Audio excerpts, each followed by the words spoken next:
sharafta waa kuwa intaan ku soo gudbin fadlan muuqaalkan qaba oo leeg saar oo share garay oo u geey dadka u baahan inay xogtan wax ka ogaadaan aynu ku bilownay saaxiibayaasad muuqaalka hordhiciisa aad ku maqlayseen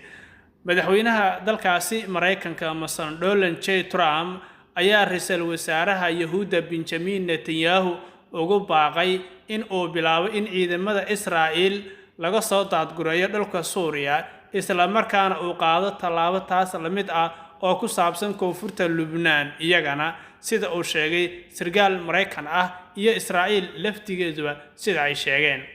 Trump ayaa codsigan u gudbiyay Netanyahu intii lagu guda jiray wadahadal dhanka telefoonka oo dhex maray labadooda Khamiistii waxa uuna uga digay in joogitaanka ciidamada Israa'iil ee gudaha Suuriya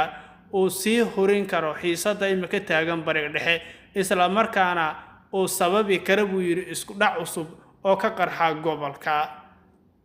dadka halkaasi jooga buu yiri ma doonayaan joogitaankiina waa inaad ciidamadiina dib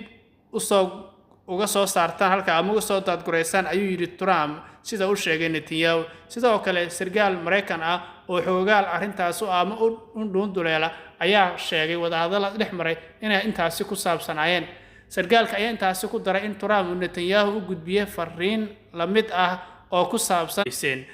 madaxweynaha dalkaasi Mareykanka Donald J. Trump ayaa ra'iisul wasaaraha Yahuuda Benjamin Netanyahu ugu baaqay in uu bilaabo in ciidamada Israa'iil laga soo daadgureeyo dhulka Suuriya isla markaana uu qaado tallaabo taas la mid ah oo ku saabsan koonfurta Lubnaan iyagana sida uu sheegay sargaal Mareykan ah iyo Israa'iil laftigeeduba sida ay sheegeen